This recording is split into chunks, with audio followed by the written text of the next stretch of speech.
Antonio Villalobos, que estuvo con nosotros, Juan Pablo Queraltó, y ahora vamos a pasar justamente a un tema que tiene relación con lo que veíamos recién con Paula Urenda. Estamos con Juan Carlos Castro. ¿Con quién estamos en pantalla? Si me pueden mostrar a Juan Luis Castro, al diputado del Partido Socialista, y al doctor Said, especialista en salud pública, ambos entonces conversando con nosotros. ¿Cómo están? Gracias por estar junto a nosotros aquí en Contigo en la Mañana. A ver, hay un montón de temas sanitarios que están hoy día en la polémica. Hay un montón de temas sanitarios que tienen que ver con la reactivación. Pero yo le quiero preguntar a usted como doctor y como político. Porque hoy día el tema de si se hace o no se hace el plebiscito parece ser un tema que está en la lógica oposición y gobierno.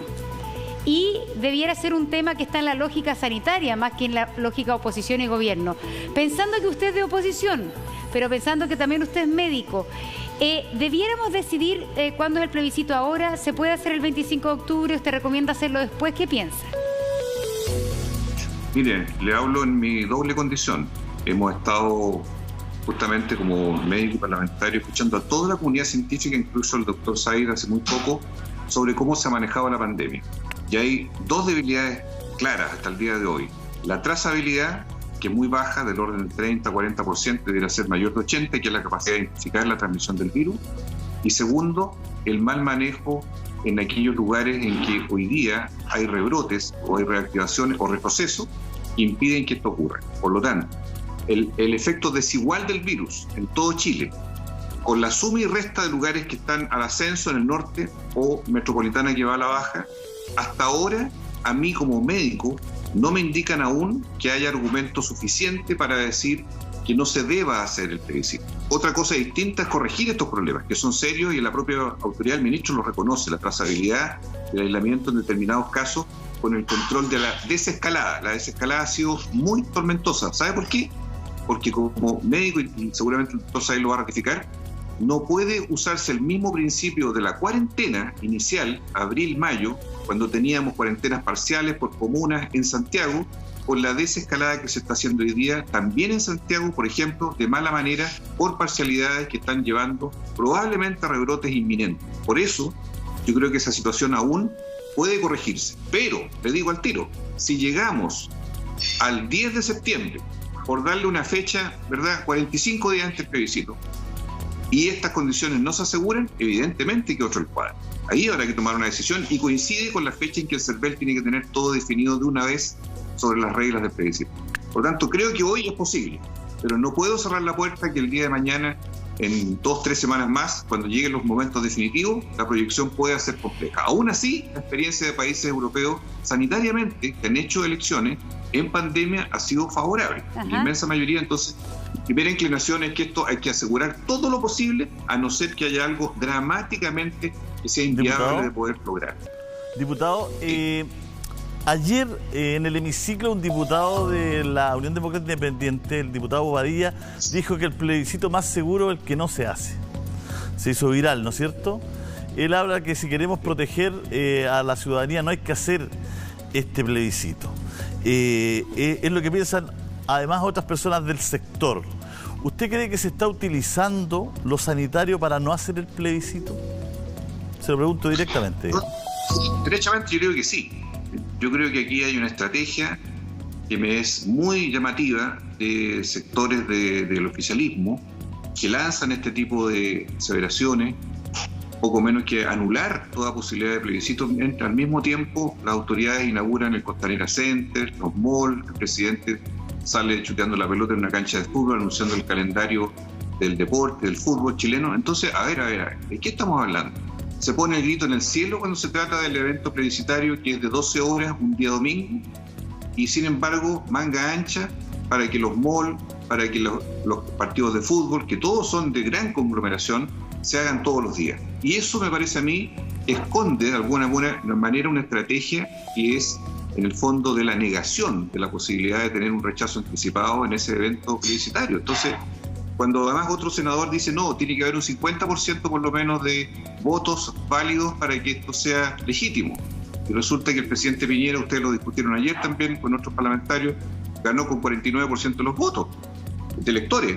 Eso significa entonces que hay una línea que yo la encuentro peligrosa, porque se está manejando políticamente el plebiscito y buscando el escudo sanitario de justificación. Y eso yo creo que la ciudadanía también lo entiende, pero genera temor. Sí, es que eso le iba a decir. Es que es distinto. Genera temor en la ciudadanía, sobre todo en los adultos mayores y los enfermos crónicos. Sí, pues es distinto hablar de el fútbol que comienza sin público, de incluso algunos malls que abren y que parece que las filas son enormes porque tienen que entrar por tienda 5 personas. Hablar de un plebiscito que al menos en padrón electoral son 12 millones de personas. Es decir, son 12 millones de personas que ojalá participe el 100% del padrón electoral. Y por eso yo se lo preguntaba, sacarlo de la arena política, porque hoy día se ha transformado en un conflicto entre gobierno y oposición. Pero efectivamente, cuando se convoca 12 millones de personas a que en un plazo de 12 horas vayan a votar, realmente cómo manifestarle a la gente que no hay temor, que no hay que tener temor, si por otro lado hay un discurso y un llamado constante de las autoridades sanitarias a no aglomeraciones, a tratar de salir lo menos posible. Se lo preguntamos también al doctor Said, que está con nosotros y que justamente también ha escrito cosas que tienen que ver con el tema. ¿Cómo se le explica a la gente que el plebiscito es menos peligroso que ir a un mall, por ejemplo? Si me permite... Sí, yo creo que efectivamente hay un segundito, mucho motivo, y volvemos con el diputado. hay mucho motivo para pensar que el plebiscito... Sí. Doctor. Sí, muy brevemente, sí, solamente ante el doctor Said decirle que hoy día estamos a más de 60 días del plebiscito. Hay muchas cosas que son de crisis profunda en el manejo de la pandemia, seamos sinceros. El fenómeno de trazabilidad, que el doctor Said es experto y nos explicó muy bien en la comisión investigadora hace pocos días atrás, es grave y es delicado, pero todavía tiene posibilidades de recuperarse. Por eso, cuando hoy día, a mí me resulta como médico contradictorio que haya gente que se pueda meter a un mall, a pesar de todas estas resguardos y seguridades, que en las canchas de fútbol aún partan sin público, pero van a ir hacia el público, que viene el 18 de septiembre, que es un fenómeno masivo, poco controlable en cuanto a lo que haga la autoridad. Y la autoridad, yo la veo más bien relatando un partido de fútbol, de solamente asilarse en el llamado al autocuidado, porque todo lo que escuchamos de la autoridad es cuídense, hagan esto, lavamanos, está bien, pero no veo una intervención de la autoridad para hacer más resguardo, y esa manga ancha, a mi juicio, está pasando la cuenta, a mi modo de ver, incluso para las festividades de septiembre, en que pueden haber problemas ya objetivos en determinadas regiones del país. Con todo eso hay que hacer una ecuación final.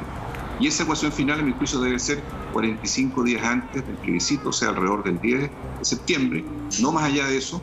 Y ahí toda la ciencia va a estar dispuesta a tener todas las proyecciones que permitan un juicio definitivo sobre si es viable o no es viable. Hasta ahora, a mi modo de ver, como médico, si se resguardan las condiciones y el Colegio Médico las ha establecido, estudiaron todos los países que han hecho elecciones en Europa, ¿verdad?, durante pandemia, se han tomado todas las providencias, se aprobó una ley para que eso además sea así.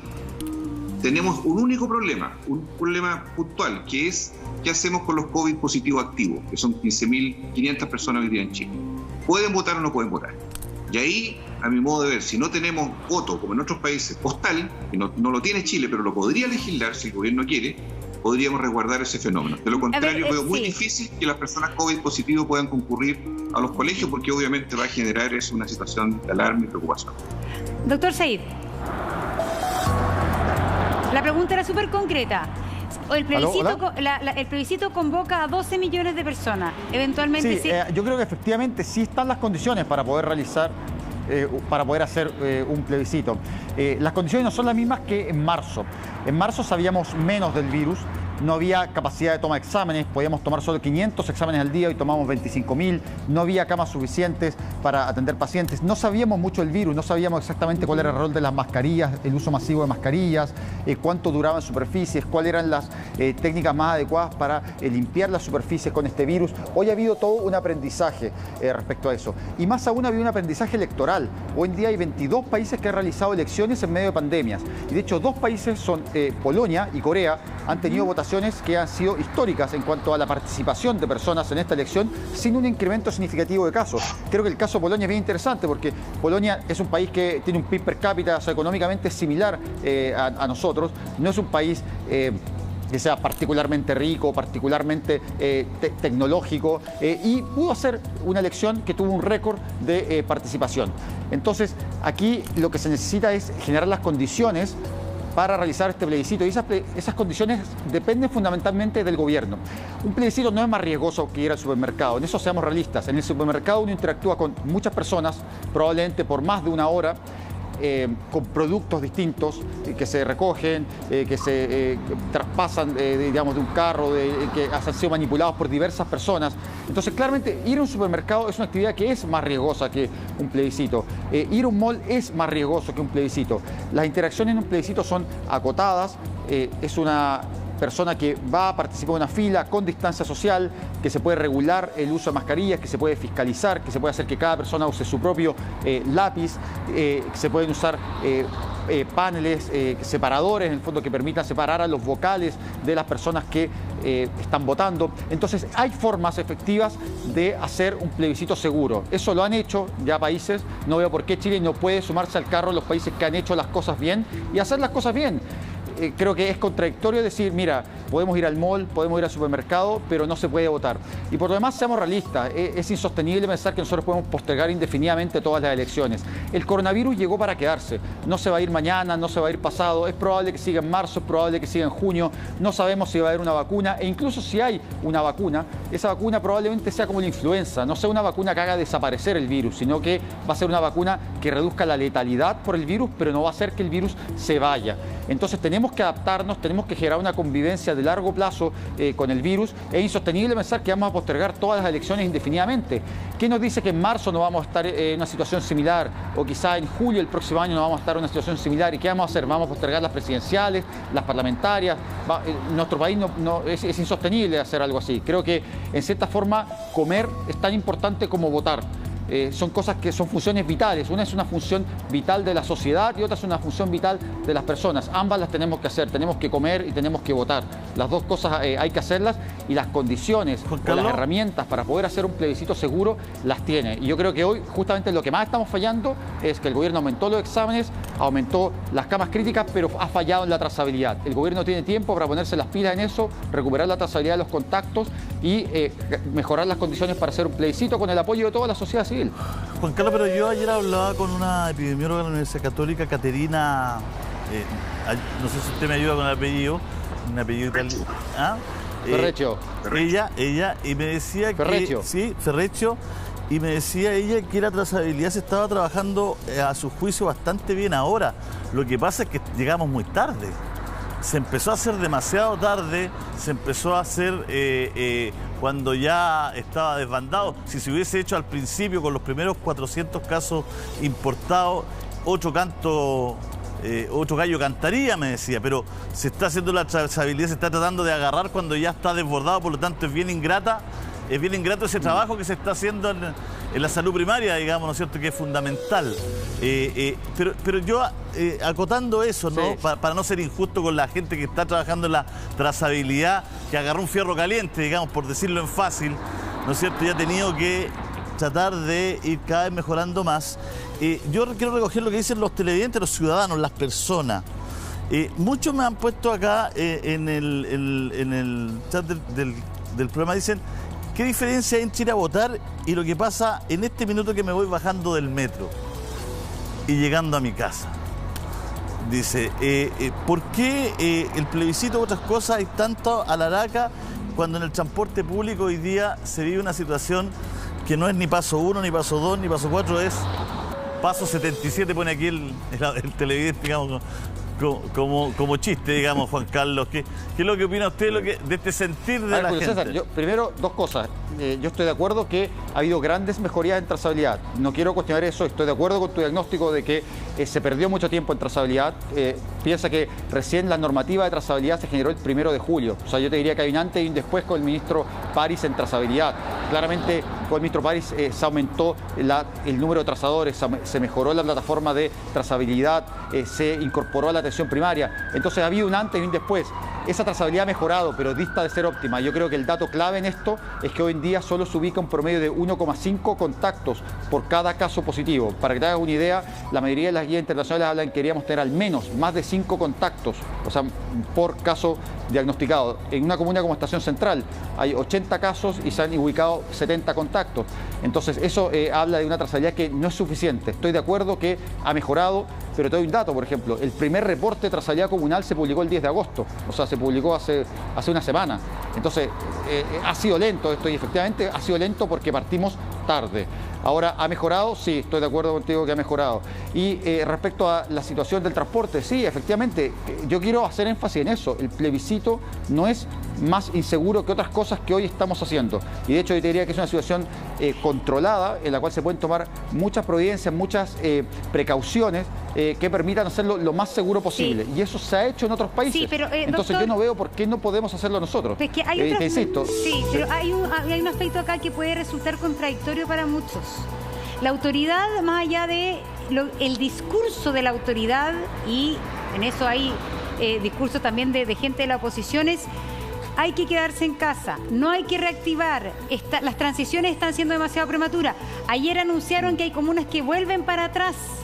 Entonces, por un lado, hay un mensaje súper potente de reiterar que la verdad es que hay que evitar aglomeraciones, hay que evitar salir, el trabajo está volviendo muy de a poco, hay comunas que no pueden salir a trabajar todavía. Entonces, cuando le dicen a la gente todas esas cosas, pero a la vez le dicen: usted puede ir a votar un día que están convocados 12 millones de chilenos, la gente teme, dice: yo me voy a ir a juntar con todas las personas en la fila y eso puede ser un foco de contagio. Sí. ¿Cómo dar las garantías a la gente que efectivamente esto es incluso más seguro que ir al supermercado, que el supermercado hoy día está permitido en todo Chile? Es decir, ¿cómo convence a la ciudadanía que efectivamente ir a votar es más seguro que ir al supermercado? Vamos a la pausa y regresamos con eso. Y también con esto, el ministro advierte que pequeño aumento de casos de coronavirus se registra en la región metropolitana podría deberse a las aglomeraciones en el mall chino. O sea, de Wuhan al mall chino. Mira, vamos y volvemos. Las paradojas de la vida.